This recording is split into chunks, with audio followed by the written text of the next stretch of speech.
കുട്ടിയെ. മുത്തശ്ശി എന്തിനാ ഈ ഇലകളൊക്കെ പറിക്കുന്നേ? ഇത് തുമ്പച്ചെടിയാണ് കുട്ടിയെ. നാളെ അത്താണ്. നമുക്ക് മുറ്റത്ത് പൂക്കളിടണ്ടേ? നാളെ കഴിഞ്ഞ പിന്നെ പല നിറത്തിലുള്ള പൂക്കളുണ്ട്. പൂക്കളിടും.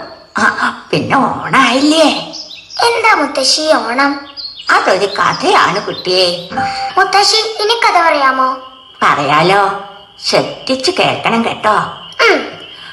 പണ്ട് ഇവിടെ ഭരിച്ചിരുന്നത് രാജാക്കന്മാരായിരുന്നു. അതുപോലെ ഒരു രാജാവായിരുന്നു മഹാബലി. അസുര വംശജനാണെങ്കിലും അദ്ദേഹം നല്ല രാജാവാണ്. മഹാബലിയോ? അതെന്തു പേരാണ്? ആ, മഹാബലി എന്ന് വെച്ചാ മഹാത്യാഗം ചെയ്യുന്നവൻ. മറ്റുള്ളവർക്ക് വേണ്ടി എന്തും ചെയ്യാൻ മടിയില്ലാത്ത ആൾ. മഹാബലിയെ പിന്നീട് ആളുകള് മാവേലി എന്നും വിളിച്ചിരുന്നു.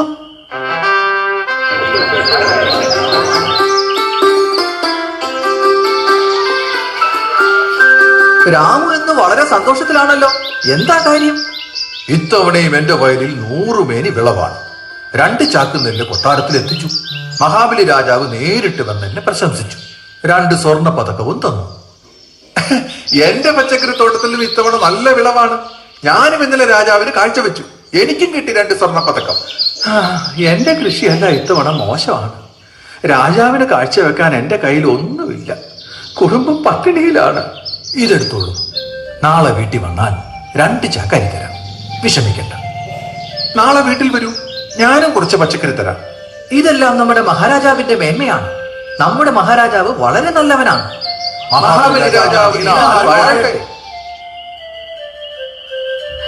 അങ്ങനെ എല്ലാവർക്കും രാജാവിനെ വളരെ ഇഷ്ടായിരുന്നു. തിരിച്ചും രാജാവിനും അങ്ങനെ തന്നെ.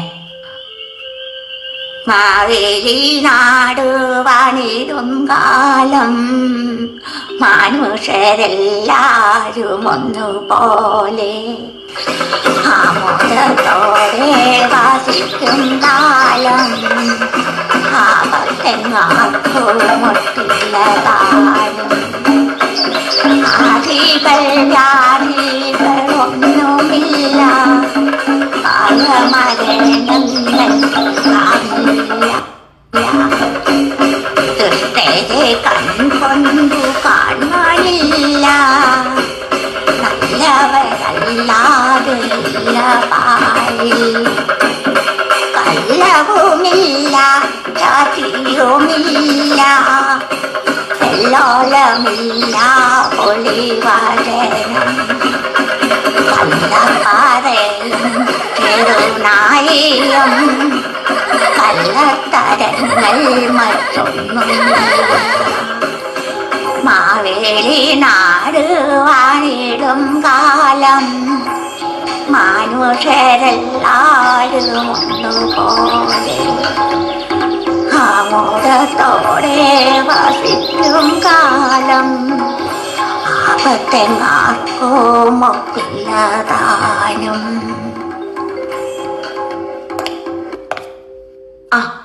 വരൂ, കഞ്ഞി കുടിക്കാം. 7 മണിയായുള്ളമ്മേ. എനിക്ക് കഞ്ഞി വേണ്ട. Pizza order ചെയ്യാമേ. പിസ ഒന്നും ഇവിടെ കിട്ടില്ല. കഞ്ഞി കുടിച്ചാ മതി. കഞ്ഞി കുടിക്കണതാണ് നല്ലത് ഉണ്ണി.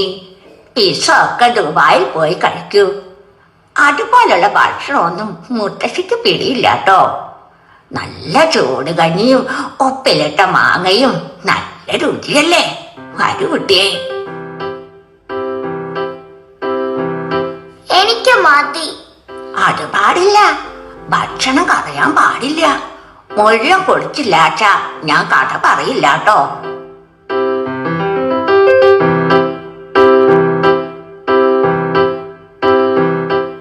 മുത്തശ്ശി മുത്തശ്ശി ഇനി ബാക്കി കഥ പറയൂ.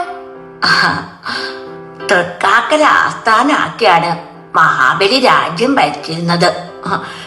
വിഷ്ണു ഭഗവാന്റെ ഭക്തനായ പ്രഹ്ലാദ രാജാവിന്റെ കൊച്ചു മകനാണ് മഹാബലി. കൊച്ചു മകനെന്ന് വെച്ചാൽ പേരക്കുട്ടി. എന്റെ പേരക്കുട്ടി അല്ലേ ഉണ്ണി? അതുപോലെ മഹാബലിയുടെ ഭരണത്തിൽ മറ്റ് രാജാക്കന്മാർക്കും ദേവന്മാർക്കും വലിയ അസൂയായിരുന്നു. ആർക്കും ദേവന്മാരെ വേണ്ട. എല്ലാവർക്കും മഹാബലി രാജാവിന് മതി. തങ്ങളുടെ സ്വർഗരാജ്യം കൈവിട്ട് പോകുമെന്ന് ഭയന്ന ദേവന്മാർ വിഷ്ണു ഭഗവാനോട് അപേക്ഷിച്ചു. മഹാപ്രഭു, ഞങ്ങളെ രക്ഷിച്ചാലും. മഹാബലി പ്രജകൾക്കെല്ലാം പ്രിയങ്കരനായി തീർന്നിരിക്കുന്നു. ഇങ്ങനെ പോയാൽ സ്വർഗവും അസുര രാജാവ് കീഴടക്കും. മഹാബലിയെ ഇല്ലാതാക്കണം. മഹാബലി വിശ്വജിത്ത് എന്ന മഹായാഗം നടത്തുന്നുവെന്ന് കേൾവിപ്പെട്ടു. അതുണ്ടാകരുത്. മഹാബലി ആ യാഗം ചെയ്താൽ കൂടുതൽ കരുത്തുറ്റവനാകും. ശാന്തനാകൂ ഇന്ദ്രദേവ, എന്തെങ്കിലും വഴി നമുക്ക് കണ്ടുപിടിക്കാം. എന്നിട്ട് വിഷ്ണു ഭഗവാൻ മഹാബലിയെ എങ്ങനെ ഇല്ലാതാക്കുമെന്ന് ആലോചിച്ച് ഭൂമിയിലേക്ക് പോയി.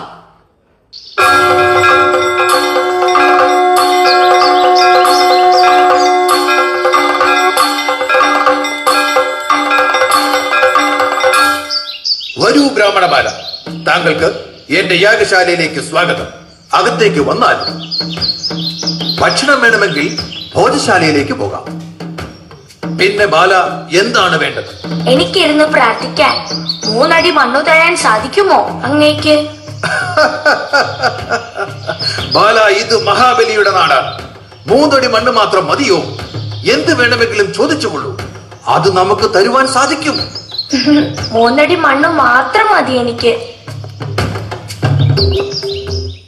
അസുരഗുരുവായ ശുക്രാചാര്യരെ, ഈ ബാലൻ 3 അടി മണ്ണ് വേണമെന്ന ആവശ്യം എന്റെ മുന്നിൽ ഉന്നയിച്ചിരിക്കുന്നു.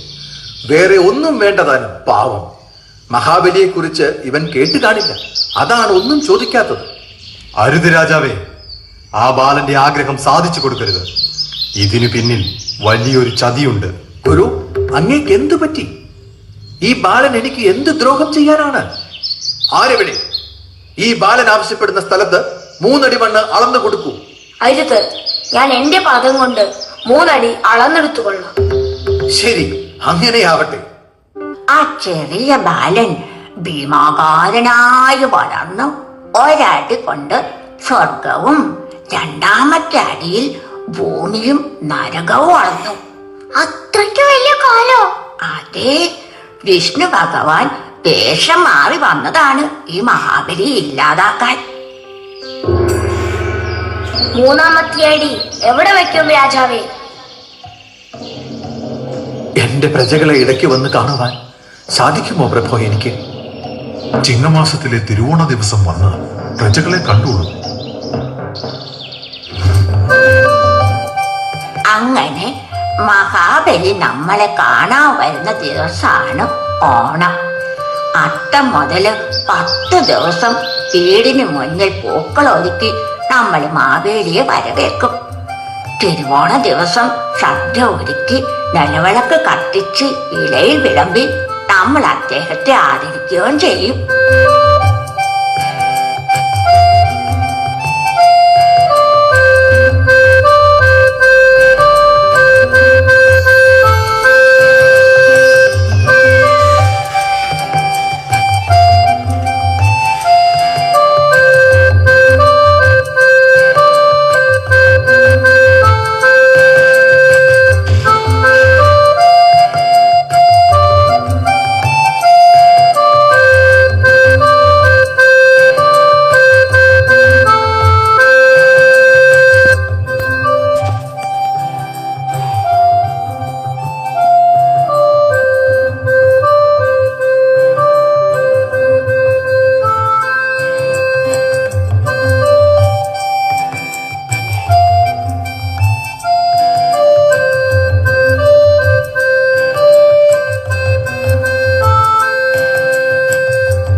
നല്ലതാണ് കുട്ടിയെ. മുത്തശ്ശി എന്തിനാ ഈ ഇലകളൊക്കെ പറിക്കുന്നേ?